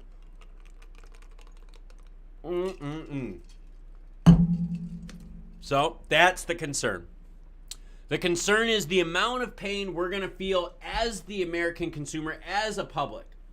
Matt B chimes in with something juicy. Hey, Matt B, you want me to piss off a bunch of people? Let's do it, Matt B. Matt B asks, do you think the library case will hurt XRP? Hell yeah, I do. Hell yeah, I do. And for those of you out there that are like, well, they're way different cases. No kidding, they're way different cases. But the Securities Act of 1933 with the Howey test was done in 1933. That had to deal with hotels and oranges. Oh, are hotels and oranges anything related to crypto and exchanges? Not really. Are the way people that use oranges the same that they use crypto? No, not really. So if the SEC is going to use a law that's about 90 years old, if they're going to use precedent in a situation from 90 years ago to go after crypto, then yes, a case that they just won proving that a native token is a security, yes, they will use that case. Anyone out there that's like, oh, the LBRY case has no bearing on XRP, you're stupid. You're stupid. You're dumb as shit. You're putting your head in the sand thinking that everything will be okay. Wrong. The SEC has been overreaching, right? I think we all agree that's fact. The SEC has gone after crypto with a negative connotation. Fact.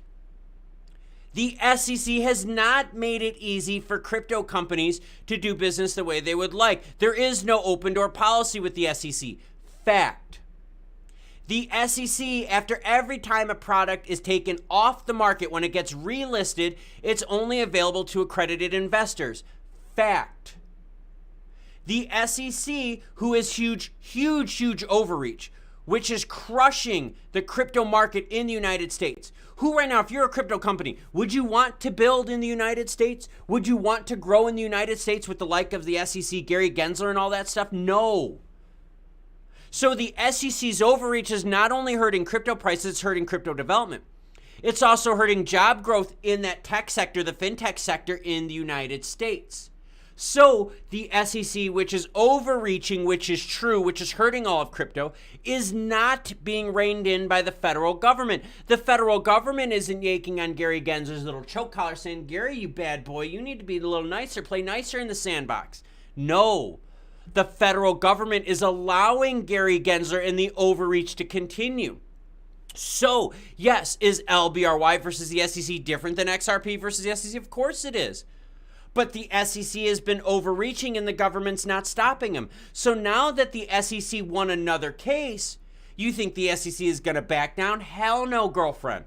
They're going to overreach further. Why are they going to overreach further? Because the federal government's not reining them in, and the court just said, hey, you won, girlfriend. LBC is a security. So now the SEC has even more ammunition in their pocket. So when you watch those channels out there where they're like, well, LBRY has nothing to do with it, they're stupid. They're trying to get you into hopium. The SEC overreaches. The government does not stop them. The SEC won. They're going to overreach more. They're going to go after XRP more. They're going to go after other cryptos more. Why? Because they won the case. So stop thinking that just because the cases are different, just because XRP has all the, no, none of that shit matters. What matters is the overreach of the SEC, the broad blanket approach of the SEC, and not being reeled in. People are going to come at me and they're going to say, well, wait a minute, Klaus. Wait a minute, Klaus. And Twitch, CPI data came in at 7.7. You did not miss anything. People are going to be like, well, wait a minute, Klaus. XLM Stellar Development, they're a nonprofit though. They're exempt from the SEC. Wrong, Jackie Thomas. Wrong. It doesn't matter. The SEC is overreaching. Do you believe that the SEC overreached when they went after XRP? If your answer is yes to that, which I would think that probably everyone here would think that, then use that same logic to now tell you that the SEC winning an LBRY case is only going to make the SEC stronger. I watched a couple channels out here defend XRP. XRP is going to be fine. But I get that. I still believe XRP is going to win. I still believe Team Ripple Labs is going to win. But I'm not a fucking moron. I'm not a hopium person. I don't put my head in the sand. I don't sit here and call moonshots left and right when we have CPI data just shoving right up our backside. No, the SEC has overreached. The government isn't reining them in, and they won a case. If you were the SEC, would you stop? No way. You'd go even further because you got the blessing from the federal government, and they're going to use the taxpayers' money to keep rolling, and now you just got blessing from a court. So yes, the LBRY case does affect that a lot. X-Gamer says LBRY needs to appeal. The judge isn't much better than Gensler at the Howey application. The underlying asset isn't a security. Supreme even said so. This judge got it wrong on so many things. An X-Game Rider. Yes, yes, and yes. Do you think that's going to stop the SEC? No, because they won. Because they won. So whether they won because of things that we agree with or not, they did win. Now, LBRY, obviously they can appeal. November 21st, everyone, if you really want to start knowing like what's going to go on with the LBRY case, which I've been covering for a while, November 21st is the next court date. They're going to start talking about actions going forward with that. Patriotist 1 says Ripple used $100 million for lawyers. Patriotist, $100 million was if the court case finished this year. We know right now that there ain't no way that this court case is finishing this year unless they settle. And why would you settle if you were the SEC, knowing that you just won the case with LBRY? Why would you settle with the SEC or with XRP if you know that this is what you're using to go after all of crypto? Come on, guys. Let's be real here. Let's be real with our assessments of the economy. All right, let's talk about my prediction in February. It's proof. I've got it. I have the video. I called XLM 10 cents and lower in February. I said it almost 10 months ago Why? Because macroeconomic events were bad all the way back then. I was calling that here. When I saw these rate hikes going up, I'm like, oh my God, we're going to be in deep crap. I called it. Ooh, I took heat. Oh, did I take heat? Yeah, well, guess what? I took heat and I'm still here. Because I was right. Not because I was right because of ego, but because of macros, guys. You have to get rid of the emotion when you make your choices. You have to stop thinking moonshot. You have to stop thinking all of that crap, and you have to go to the analytics. You have to remove your hope. You have to remove all of that. How many of you out there are like, yeah, I can't wait till crypto rocks, then I could quit my job? You can't think that way. You have to think realistically. Now, in the back of your mind, if crypto explodes and you get to quit your job, rock frickin' on. But right now, you can't think that way because that's not real. That is not real. The whole world right now is dealing with inflation. The whole world has interest rates getting cranked on them. This is not a U.S. problem. This is a world problem. So yes, I understand it. I understand everyone out there. We want to be happy. We want to feel glass half full when it comes to things that are happening. But Jesus, come on. LBRY lost the case. SEC is not reined in by the federal government. And I see no way that the Biden administration, especially with how this midterm went, is going to rein Gary Gensler in. Because you know why? No one gave a shit about crypto in the elections. You know what the biggest thing was in this election? My body, my choice. For women's rights. Because, hey, my body, my choice with vaccines, people get pissed at you, won't they? Ladies out there, ladies, you controlled the roost this election. So all my lady viewers out there, my Kristen Baumans, my Lucy B's, yeah. Miss V Rose, I know you watch too. I know my ladies out there. My ladies out there, okay? My ladies, you controlled this election. The women out there spoke, everyone. The women said the biggest issue right now in this election was the control of my body. Because of that, the Democrats now know, hey, if you want to win the presidential election, what do? It's easy. Put abortion referendums in every freaking swing state and watch the women come out, even Republican women coming out, voting Democratic. So now that the Biden administration is like, well, hold on. SEC hasn't really screwed us up. People weren't voting with financial intentions. There were some people voting with financial intentions. But women came out and ruled, everyone. So now that the SEC won their case, now that the Biden administration is like, yo, midterms, we're not really too worried anymore, are we? There was no red wave. Now the Biden administration is going to be like, hey, look, SEC, we're giving you the Cate Blanchett, carte blanche, everyone, name the movie. Thank you much. Yeah. Sly says, haha, voting matters. No, voting doesn't matter. You're going to pick a loser on either side. You're going to pick a loser on either. How do you think the people in Pennsylvania felt? You had Dr. Oz, who's the biggest fucking whack job in the world, where doctors all over the world are like, yeah, you need to stop saying the stupid shit that you do. You're giving us a bad name. And then you have Fetterman, who doesn't even know where the hell he is half the time. Loser, loser, loser. So no, the SEC is not going to back off. Look for the SEC to ramp up their attack on global. I bought Charlie Lee's bags. I like that, by the way. Says the perception of your votes counts is what is important. The illusion is important in voting, not the reality. For the Crown, my body, my choice is such a double standard when it comes to vaccines. You bet your ass. That's my point. Now, if you're a Democrat out there, it doesn't matter. I'm not picking sides. I'm just telling you strategy, right? Get rid of the emotion. Get back to strategy. Get back to facts. That's how you win this market. Let's get to strategy. If you're a Democratic person out there and you want to win an election and you just saw that women from the Republican side, women who are moderate voters, women who are independent, all voted Democratic. My body, my choice. Now going forward, how easy is it for them to win the 2024 election knowing that any swing state out there, what do they have to do? They just have to put a referendum on the ballot that has to deal with abortion. My body, my choice. Women will come out and they will win the election again in 2024. I'm not playing partisan politics. I'm telling you the facts of what came out. Oh, interesting. Yep, we use the facts on this show for data. Not hopium. Girlfriend. How about this? How about you guys go back on YouTube over the last week? Follow your favorite crypto channels out there. How many of them were telling you XLM moon soon? XRP, we're getting ready. We're locked and loaded. Bags packed. Full of shit. Full of shit. People have no idea what's going out there in the world. No idea. Anyways, we're going to just do this now for a couple minutes. I'm going to actually end the stream at 9:20. So get your thank yous in. Get your questions in, and then we will be heading at 9:20 so I could get on to trading for the day. The good news, though, everyone, is that we're seeing some relief in the market. I like that. Ethereum right now cannot hit 1,300, everyone.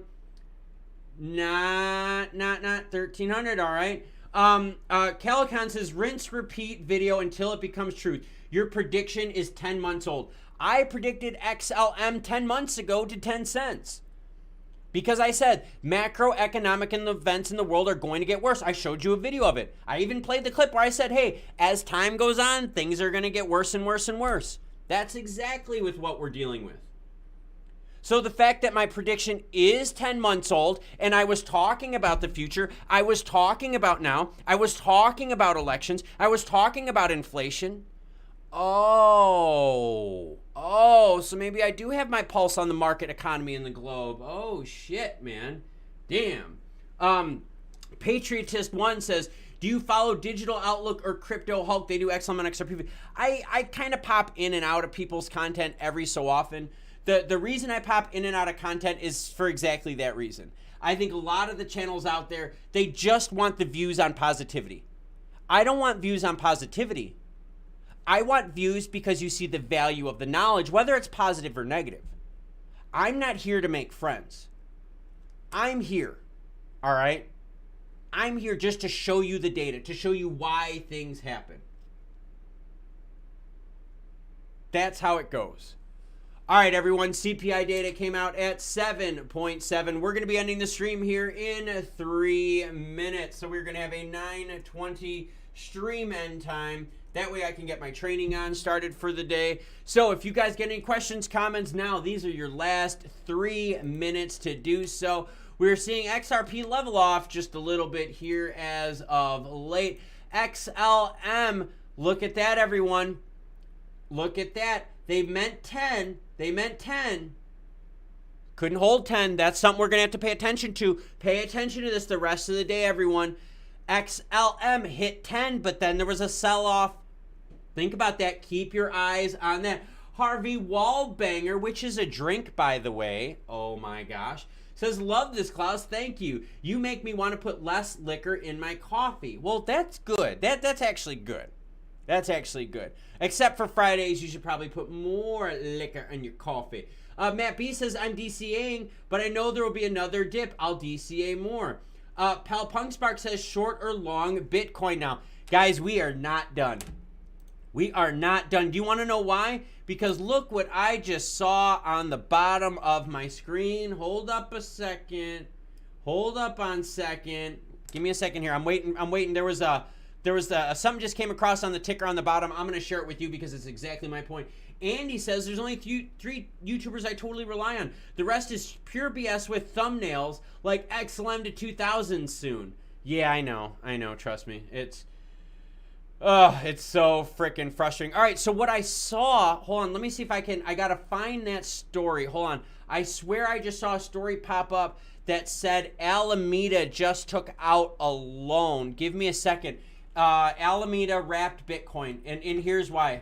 I'll do this and then I'll sign off. All right, give me a second. Alameda wrapped Bitcoin. Here we go. Boom. There goes the dynamite. All right. Alameda in the eye of the crypto storm takes a $37 million worth of wrapped Bitcoin off the exchange. All right. So what you're going to see is, remember, people use Bitcoin, all right, not just for Bitcoin. They use Bitcoin also as collateral for loans and so forth. When they start yanking Bitcoin off, you have to really worry about liquidations, right? These loans, when we had those crashes, they do liquidate. Keep your eyes open for that. We are at 9:19 right now. I'm going to fire up some music. I'm going to kill the cam. We're going to let the screen go. I'm going to give you all an opportunity to say your thank yous. I'll still be here, but I just need to give my throat just a little bit of rest, get some drink, but I'm going to be shutting it down here real soon.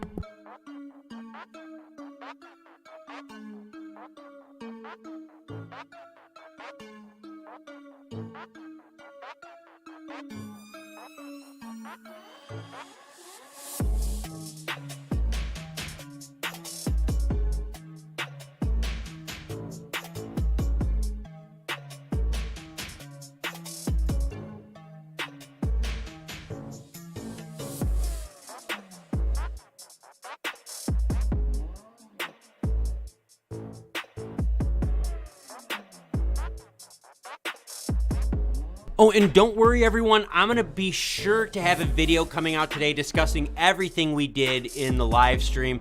It'll be, you guys know my deal. I'll make a real quick one, wrap it up nice, pretty for you. That way, if you missed anything in the live stream, I'll have a summary video coming out later.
And of course, hit the like button. Thank you, Bo Rabbit, for reminding everyone on that. Bo Rabbit chimes in, hit those likes, family, if you enjoyed this hot content. Good morning to everyone. Mark DaCosta says, thank you for the broadcast, Klaus. It was super. Andy from across the pond in Deutschland is like, hey, enjoy your day, guys. Talk to you all tomorrow. Jordy says, good day, Klaus, and all. Yes, thank you, Jason, as well. And I bought Charlie Lee's bag says, wrap it before you trade it. Unless you are the likes of CZ and your pullout game is good, I would definitely suggest wrapping it, everyone. Thank you very much for catching this live stream. Crypto with Klaus is getting better and better, and it's all because of you, not because of me. The viewers make channels successful, not the hosts. I am here to serve you, and my phrase is this: if you take care of the customer will take care of you. But if you take care of yourself, you're probably not taking care of the customer. And remember, everyone, you're my customer, and I'm here to service you. Not sexually, though. That sounded naughty.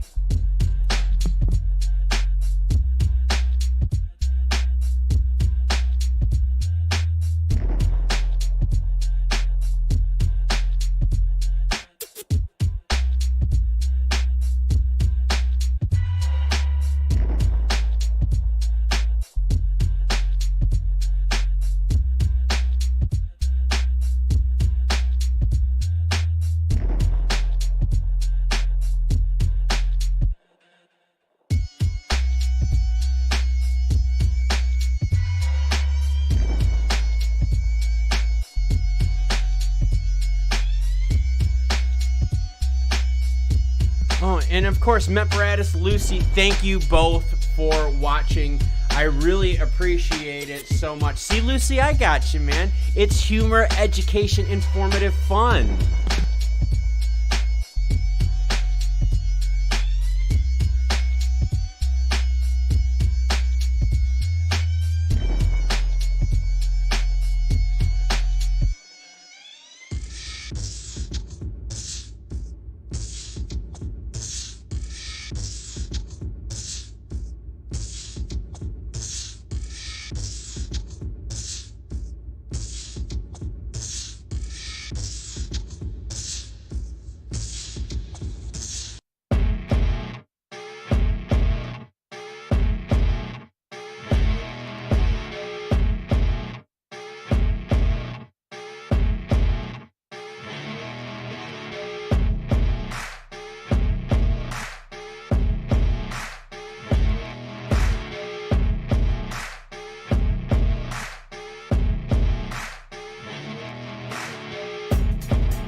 And real quick, I just saw it on the bottom of the screen. Sam Bankman-Fried needs $8 billion bailout. Who is going to come to acquire FTX and help them out? Thank you again, everyone, for watching. Enjoy the rest of your day. Don't you worry, I'm going to have a summary video for you coming out later talking about everything that we've caught here. Don't forget, we've got a couple big events that we have to pay attention to. The first is going to be Jerome Powell and the Fed, their reaction. We also have to get through the FTX situation, everyone. All right, have a great rest of your day. Look forward to another video. I will catch you cool cats all later.